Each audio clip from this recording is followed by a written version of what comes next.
Oh, okay. Hopefully they'll be here soon. I'm so sorry. Yeah. It's helpful. It was gonna be guided notes, but I thought that might be sadistic. No.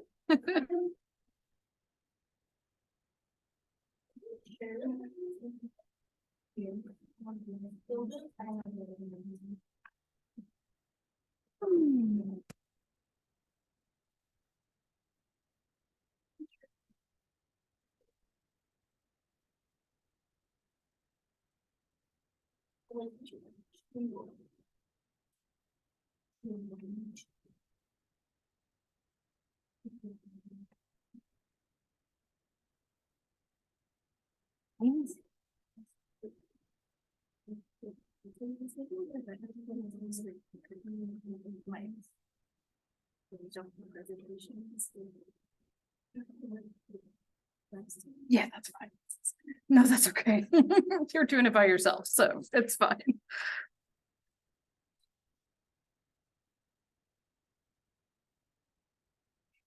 All right. Did you share with me? Because I can just log into my email and get it done. Sweet.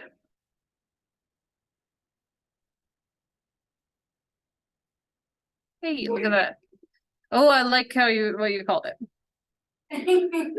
Autism, yippee. Oh, there is your other group member.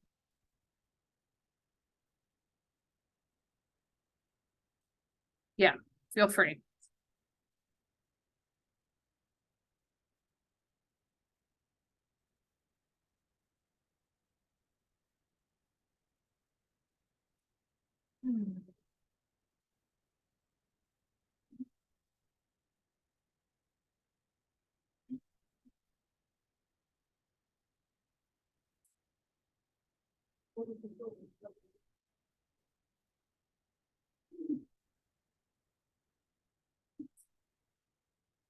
Okie dokie.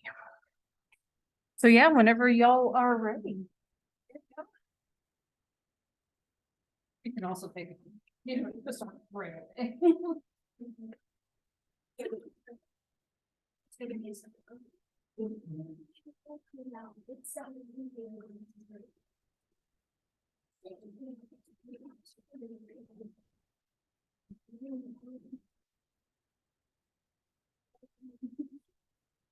I still have a bunch of the epilepsy handouts if anyone needs. I think I made too many.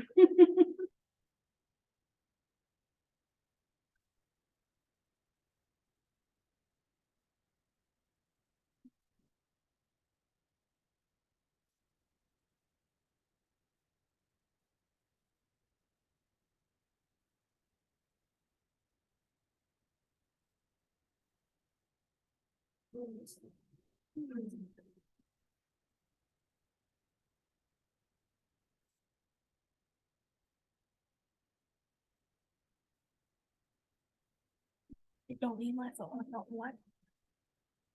Some people use it to time themselves. Oh, yeah. I made my supervisor guess how long our presentation is gonna be. He said 20 minutes. I laughed at him.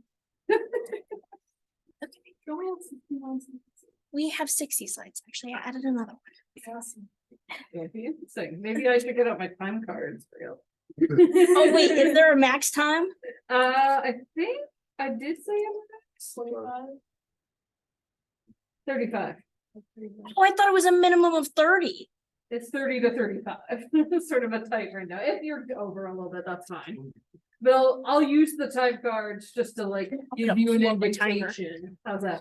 Let me actually pull up my timer. Also, we have no one else coming today.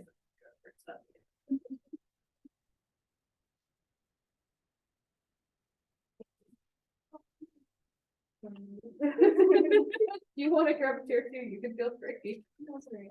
Professor, Oh, shit. Yes, Jasmine? sorry, is there a handout for this one? There is. If you email me, I will send you a digital copy. And I'll have Oliver send me a digital copy. I'll throw it on Blackboard too. Okay.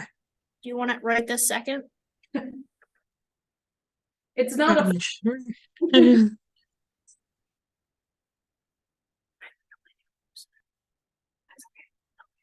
All right. Autism. And neuropsychology. You guys are in for a treat. So let me move this. if you want, you can do it. Get rid of that. Okay, so autism is a neurodevelopmental difference characterized by alterations in social functioning, hyper or hyposensitivity to stimuli, repetitive behaviors, and deep interests. It is clinically considered a developmental disability, but autistic advocates refer to autism as a neurotype. It would be remiss to present on autism and fail to acknowledge the problematic tendency of pathologizing it. As I said, autistic advocates classify it as a neurotype, not a disorder. Autistic people have struggles and joys just as allistic people do, and allistic is just a term that means non-autistic. The language used in this presentation has been edited to reflect the celebration of autism rather than the condemnation of it. Signs. Autism in early childhood. 6 months old, little to no eye contact, Inclination. disinclination to smile, limited engagement with familiar faces. 9 months, less back and forth sounds than autistic children. 12 months, little to no babbling, disinclination to respond to their name, little to no waving or pointing. 16 months, little to no word. 24 months, very few to 2-word phrases. Echolalia does not include echolalia, imitating or repeating.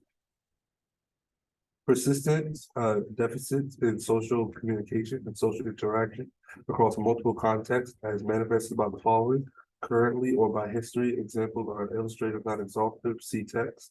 Deficits in social emotional reciprocity, ranging from abnormal social approach and failure of normal back and forth conversation to reduce or sharing interests, emotions, or effect, to failure to initiate or respond to social interactions. Deficits in nonverbal communicative behaviors used for social interaction, ranging, for example, from poorly integrated verbal and nonverbal communication to abnormalities in eye contact and body language, or deficits in understanding and use of gestures to a lack of facial expression and nonverbal communications.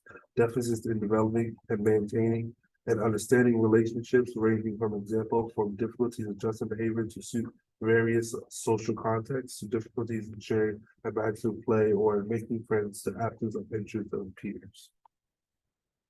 Restricted repetitive patterns of behavior, interests, or activities as manifested by at least 2 of the following, current or by history.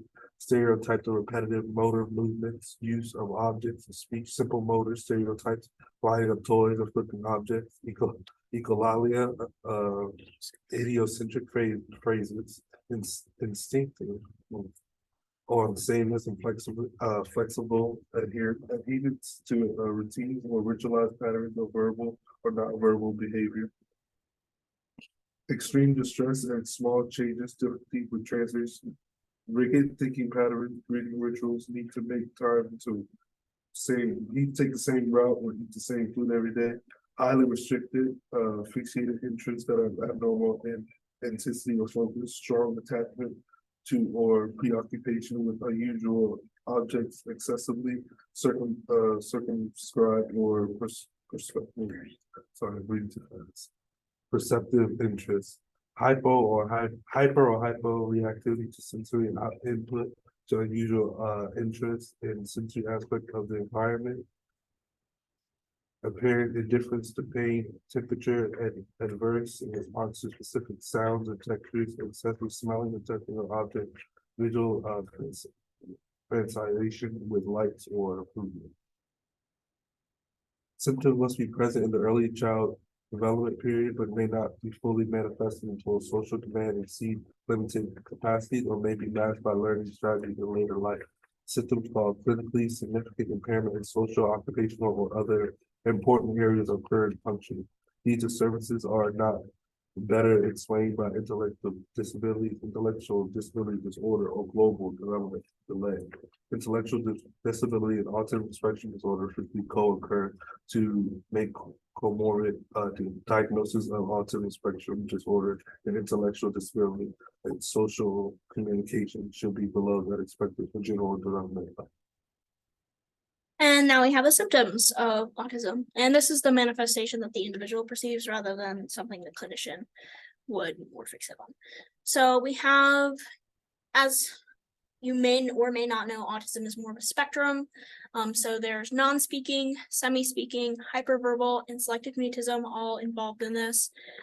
So non-speaking are those that don't speak. They can also be referred to as mute or nonverbal. Right now, the politically correct term is non-speaking, so that's what I used. I personally use nonverbal. I'm semi-verbal myself.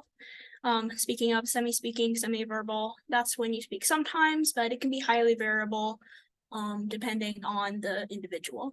Hyperverbal can mean you began speaking early, or it can mean you talk a lot, more so than other allistic people. And then selective mutism is when speech is situational and it may be tied to anxiety or comfort levels. David mentioned echolalia, and that's the repetition of words and phrases, and it can actually be used to facilitate conversation. For example, if somebody isn't sure how to respond yet, they might echo back part of the phrase to you while they think. Autistic people sometimes have a more characteristic tone or pacing or cadence, and that's just the stereotypical monotone voice, maybe more robotic, staccato. They research indicates jerky or sing-songy. Sorry, I realized I was giving an example. And a lot of research also notes that autistic people tend to have pedantic speech or an odd vocabulary. And that's when hyper information is given, when it's not necessarily, relevant. And typically vocabulary and grammar are used verbally that should more socially be used in written speech rather than oral speech. And it also notes that there are repetitions and corrections that are not necessary, like when you add too many commas in a sentence, is how I remember that. There's also a different development of language skills compared to allistic people. So they may develop speech skills earlier or later than allistic children. There's marked times. They may develop a larger vocabulary than allistic children, or a much smaller vocabulary. They might struggle with syntax some. The best way to encourage a child's speech and language development is to talk to the child about things that interest them. It sounds like that would be really obvious. It's not. So the way you would do that is to talk to the child or individual about their special interests, which is what this is alluding to, which we'll go over later.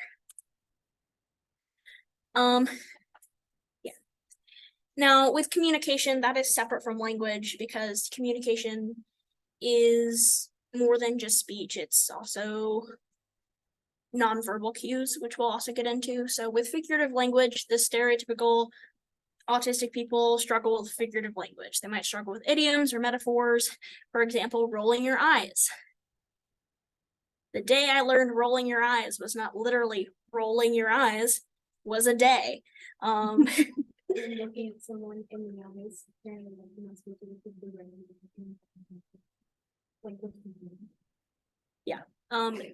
autistic people might make more references than allistic people might. So they may quote shows, memes, or other media. Even if it's not obviously situationally relevant, it might be situationally relevant to them, which is referenced in the ping pong conversation later on. They also might struggle with reciprocation, struggle to an allistic person, not necessarily to another autistic person. So to go over this, we're going over monotropism, which is a theory designed by autistic people. And monotropic minds tend to have their attention pulled more strongly towards a smaller number of interests, leaving fewer resources for other processes. And what that means is it might be harder for them to change activities suddenly or trains of thought. And That's again seen with special interests, because an autistic person may not want to talk about anything but their special interests when they're fixated on it. There's also egocentrism. This is a really big communication difference between holistic and autistic people, because autistic people may bring out relevant experiences that they've gone through in an attempt to relate to holistic people, and this can be seen by them as rude or uncaring, when in actuality it's the autistic person trying to show that they do care. They may prefer to fulfill their needs and act on their ideas over others. For example, only participating in the activities that they want to, or fixating on how they feel over how others might feel. There's also flow conversation. Autistic people may find it difficult to know when it's their turn in conversations, and may find it difficult to start or end conversations, which leads to the stereotyped, okay, all done, walk away, conversation end. Empathy. So autistic people can, as always, two ends of the spectrum, be hyper empathetic or apathetic. And it's really important that we don't demonize either end of that. There's nothing wrong with not feeling emotions. There's nothing wrong with having trouble empathizing with other people. And empathy is the ability to understand or be aware of the feelings, thoughts, and experiences of others. And it's really important to bring up here the double empathy problem. And that's the idea that empathy is a two-way process that depends on our experiences, which do differ between autistic and non-autistic people. And that breakdown in communication can be distressing when they're trying to communicate. Now there's theory of mind. I can pinpoint the exact moment I realized theory of mind existed. And this is when autistic people may find it difficult to realize that other people have differing information, thoughts, ideas, opinions than themselves.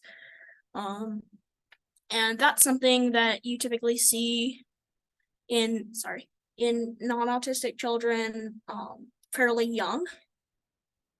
Whereas with autistic children, I think it took me until 5th grade to realize that. There's literal thinking that brings us back up to the figurative language. This is called black and white thinking as well. Autistic people might think in more concrete terms rather than abstract ideas and interpret interactions at face value. For example, interpreting "I'm fine" as a neutral statement rather than a indicator that you should ask what's wrong. And then ping pong conversations.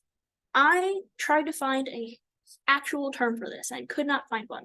So a ping pong conversation is when someone jumps from idea to idea to idea. And the closest term I could come up with was distractibility. So ping pong conversation.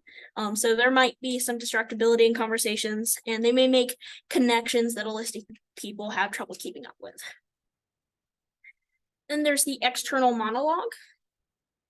Autistic people may talk aloud to themselves in public situations and be unaware that other people can hear them, and can make judgments based off of what they're hearing.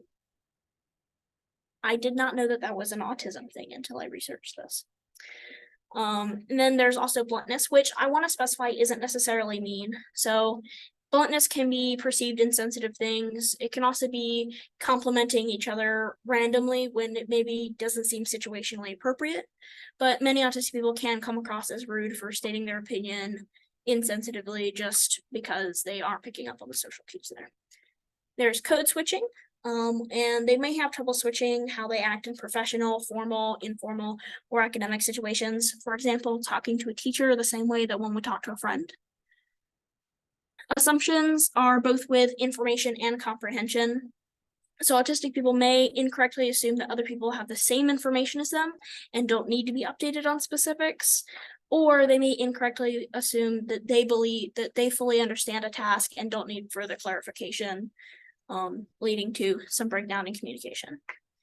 With deceptions, there is research noted both recognizing deceptions and partaking in deceptions. So autistic people might have more trouble recognizing deception with bullying, abuse, lies, but a lot of research actually indicated that they also lie without intent of deception or malice. That can be kind of seen as compulsive lying, but it can also be seen, I saw one research paper phrase it as lying to get the other person to leave them alone. Which is definitely something that I've seen in autistic people that I never really noticed. With the memory, autistic people, according to the research that I read, tend to have a worse working memory than autistic people, but may have a really good memory for random facts, dates, and other tidbits of information, especially related to their special interest. The communication patterns I thought were really interesting. It said that a lot of autistic people might utilize nonverbal means of communication in an attempt to relate to allistic people, like aggression, passivity, self-simulation, which is stimming, self-abusive behavior, and echolalia. And that is a communication attempt to communicate there. With friendship, and a lot of autistic people may struggle to clearly define friendship, which links back up to the issues recognizing bullying, and they may struggle to make friends with autistic people due to the communication breakdowns. Autistic people might have trouble making eye contact, or they might make excessive eye contact, possibly due to uncertainty in how much eye contact is appropriate, possibly due to an overload or seeking out of sensory information. And with facial expressions, they might not be able to process facial expressions as well because of eye contact, because of having trouble reading social cues. I will note that this was something that was noted that could be taught to autistic people, and they may not be able to read body language as well.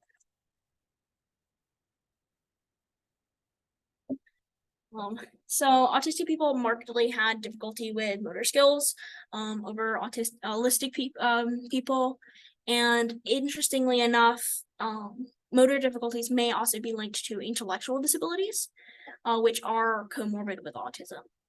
So a lot of the possible theories have to do with the differences in brain wiring, learning, prediction, proprioception, coordination, and practice movement. Autism is highly comorbid with joint mobility disorders, and autistic people tend to have a lower muscle tone than allistic people do.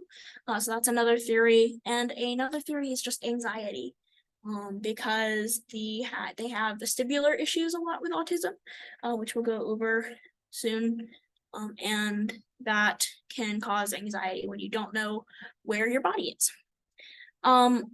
I wanted to define gross versus fine motor skills. So that's walking, running, riding a bike versus hand-eye coordination, hand and finger strength, that kind of thing. And this is just some statistics with the fine and gross motor skills, and the fact that there are differences in the vestibular system, which is the inner ear that gives balance and where your body is. Which I thought was really interesting because autistic people tend to score higher in mental spatial orientation and lower in physical spatial orientation.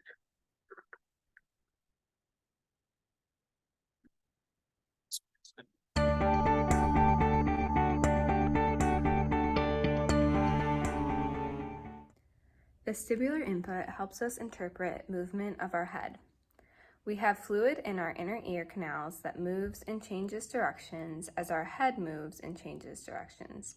It lets our brains know where our heads are in space. Vestibular input allows our bodies to know if we're sitting still or spinning, if we're moving fast or slow, and if we're moving with gravity or against gravity. It also allows us to determine which direction we are going and coordinate our eye movements with our head movements. Spinning, turning, and climbing all rely on our vestibular sense. I'll describe red flags that can characterize different patterns of dysfunction that all fall under that very big vestibular umbrella. So It was supposed to cut off, but then I don't. first Okay.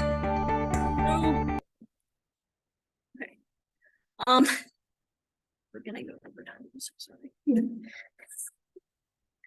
So another motor skill is stimming. This is also referred to as self-simulatory behavior. Everybody stims. Allistic people stim, autistic people stim, everybody stims. The DSM-5 specifies autistic stimming as overt or disruptive to their life. But stimming is just anything that stimulates any of the senses. So I included a little visual there. They might do it for overstimulation, understimulation, pain reduction, management of emotions, or self-regulation. And over again, research has indicated that stimming is really helpful for autistic people. Some STEM items you might be familiar with: poppets, fidget spinners. You might be unfamiliar with jewelry, which is chewable jewelry.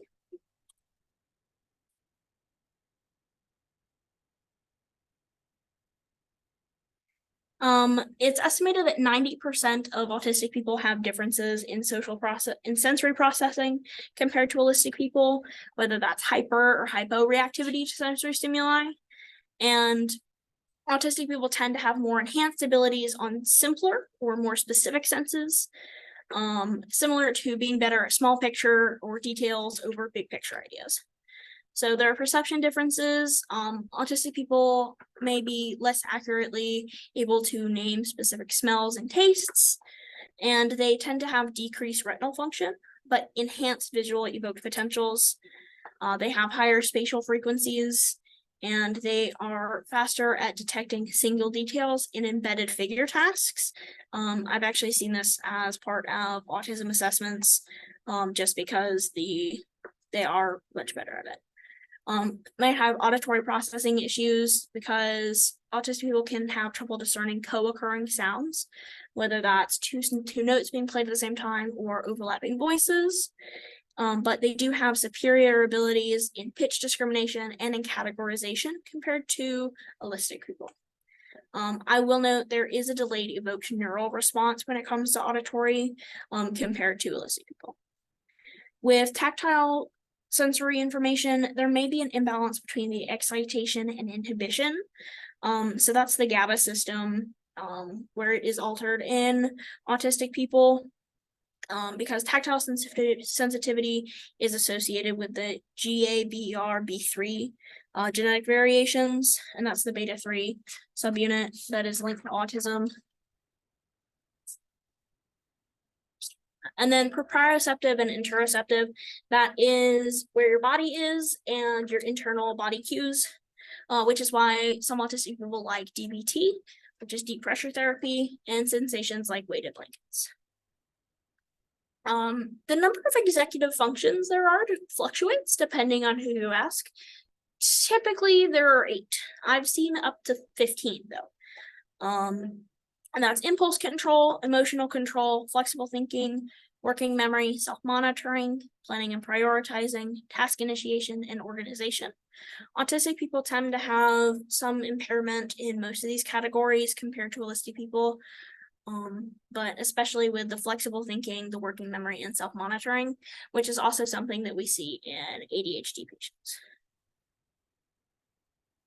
With special interests. So special interests are areas of information that autistic people fixate on and consume in large quantities. So official autistic criteria defines them as by their intensity or how unusual they are. But it's really important to note that it's really about accumulating the information, understanding it, categorizing it, that kind of thing. There are a lot of comorbidities with autism. A lot.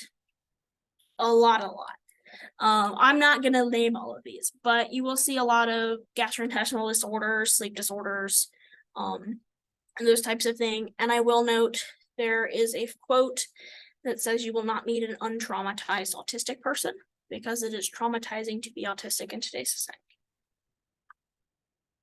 So this is brain function and connectivity. So in recent studies with autistic children, they have found that there is a brain volume increase from the ages of 2 and 4. That is, there's more growth in the child who is autistic than the child who is Alice. So it's unclear what causes the growth. They have certainly not found anything to suggest whether or not they believe it could possibly be genetics. This growth is basically expansion of the cortical surface and cortical thickness. There is an expansion of gray matter, and it's also combined with the impairment of the growth of white matter. So if you look at an autistic person's brain and the allostatic person's brain, you will see probably more gray matter than the white matter compared to the autistic. So this is an example of that. So a study found that with high risk and low risk autistic children, increased basic high risk and low risk means how likely they are to die after they're born. So like premature babies, my brother was a premature baby, so he was high risk. And so these children found to have increased volume of extra axal cerebral spinal fluid. So you can see right here in the red shaded area, that is the volume of the extra spinal fluid from the autistic brain up here.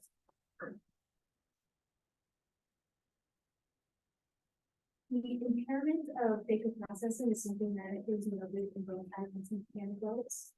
And this is, so a study that involved like what they defined as high functioning and low functioning. Though I will say high functioning and low functioning are now outdated terms. It is better to describe autism as spectrum because it is less binary and less constricted of a definition. And so here is the video of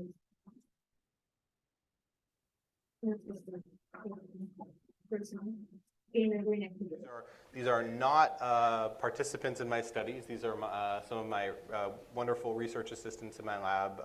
Part of our assessment procedure in our lab is we use EEG, electroencephalogram. And so Lindsay and Jackie have put the EEG onto Arjun's head, and it has these little electrodes. They don't hurt. They are reading his brain waves in sort of the same way, or they will be, through an amplifier. He's getting a head massage. So he's getting a head massage. So that's what they're doing, is they're putting in special gel that helps to make sure that we get good signal at each of those electrodes. So I'm watching that happen. The electrodes turn green on the cap, they then turn green on my display, and that says, all right, we're good to go. Then we start the task. So here we're showing Arjun faces, and he has to rate the emotion. So it's saying out loud the emotion. And now I'm reading this ribbon of brain activity that's coming off of his head while he's doing this task. Scared. And what we've done is we've taken that whole long ribbon of electrical signal, chopped it up into these little segments that begin about 200 milliseconds before the face and up to a second afterwards, strung them together and then collapsed them and averaged them into this little wave. And essentially this little bump is saying, hey, I see something. And so it takes place right over the very back of the head. And that's the part that processes visual information. Then it kind of travels right around here to what we call the fusiform gyrus, which is a part of your brain that's designed, it seems like, to process complex visual information about which we are experts. And one thing that we are typically experts at is processing faces. From that area, we believe, there's this little bump that we see, which we call the N170. And people differ in terms of this. So some people are faster, so their bump might be up here, and some are slower, so their bump might be way down here. What we see is that in people with autism, this little bump, this N170, is slower, so it takes place somewhere out here rather than somewhere to the left. And what we found in our lab is that that matters. That in fact how quickly they're doing that relates to how good they are at, for instance, detecting emotions in faces. There's a similar component we see in relation to voices, and we can even use that, it appears, to predict who's going to respond to what kinds of interventions. So as you can see that for autistic people, it's different results. And on instance, you can see that it takes longer. And this is the part of the disruptive connectivity of the process. This is currently one of the leading pathophysiological models for autism. And the most prominent version of this hypothesis is that autistic people have weak connections in between distant parts of their brain, but they have more increased connections within local brains. So this hypothesis has its origins within the 1980s that examined decreased connectivity among frontal, parietal, and subcortical regions in autism. Assessments. So there are a lot of different assessments, but the first thing is when to test. So testing is recommended at different childhood development milestones. 9 months, 18 months, 24 months, 30 months. And there are no recommended testing times beyond childhood. So adults may find it more difficult to find a diagnosis due to medical professionals' biases regarding autism. But I will say research has shown that parental concerns detect 70 to 80% of children with disabilities. So this is how they decide which tool to use. They think about the characteristics of the child, the domains, the tool covers, and the setting of the test, that kind of thing. Here are some of the screening tools that they might use, depending on the age, and again, what they want targeted.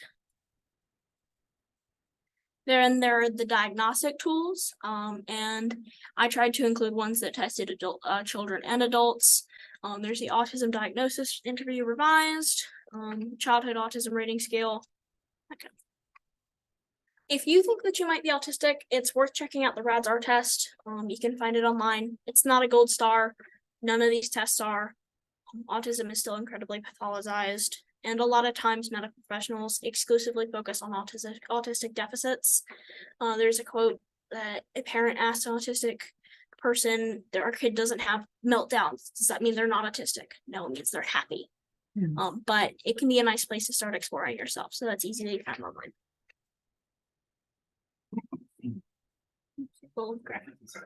Early diagnosis can be incredibly helpful in helping autistic people due to the variability of the spectrum and its comorbidities. It is important to treat symptoms rather than treating autism itself.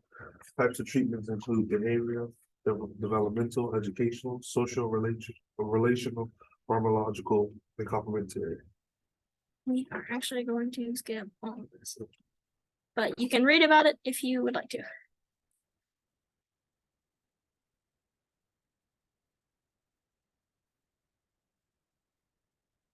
Hello. Quality of life and struggles. I focused on that. Okay, so in this one study, I found the participants reported high levels of academic comfort, meaning that they were comfortable in the classroom setting, but they struggled with issues of isolation, loneliness, and high levels of stress, anxiety, and depression. And it's incredibly concerning that nearly 3/4 of participants reported suicidal behaviors in their lifetime. And these are some graphics. You can see at the bottom, feeling isolated. Most people said either some of the time or often. Same with feeling left out and lacking companionship.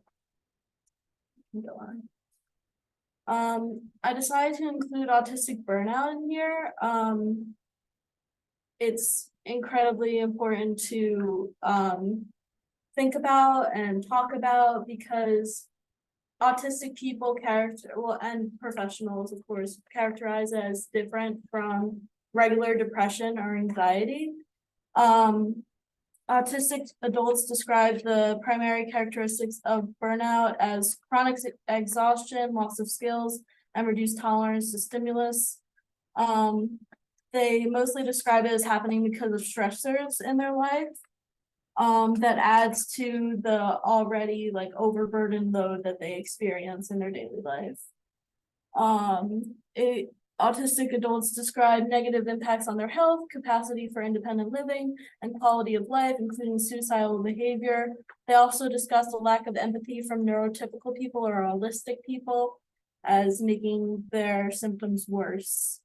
And ways that they felt improved the situation were acceptance and social support, time off, reduced expectations, doing things in an unautistic way, and unmasking instead of having to mask all the time.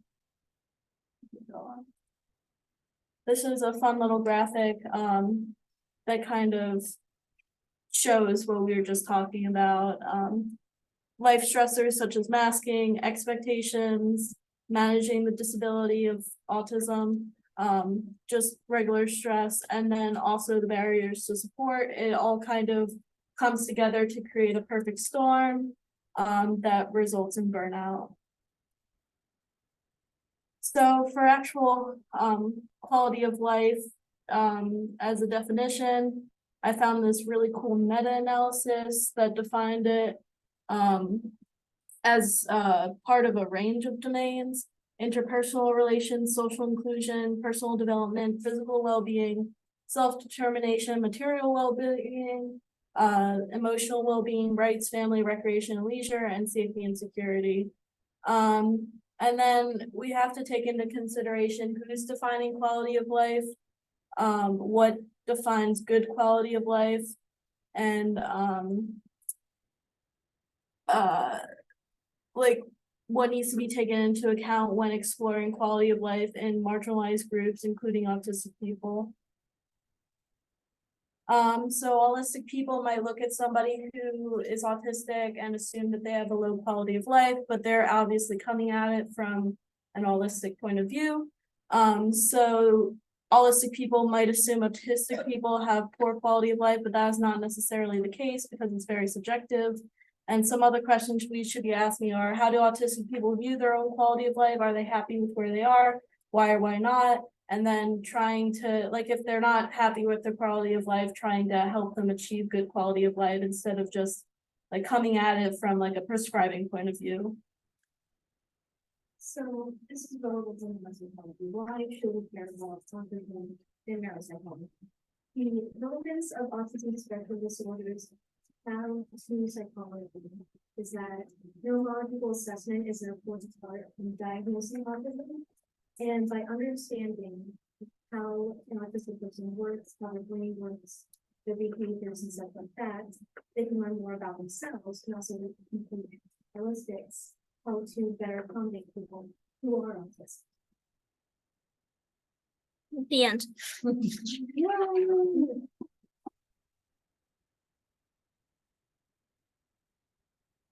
And we would have a reference line if the references were. Yeah. I got them. If you want a copy of the reference, email me, I will give it. Yeah, and if you can share the handout with me, I'll stick it on Blackboard for anyone who wasn't here to get a paper copy. Do you have to grab those reading?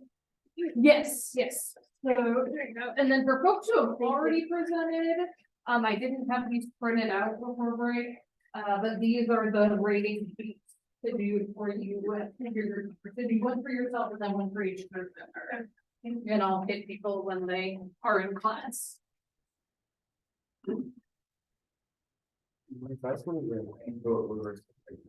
Sure, real quick, let me just sign off here.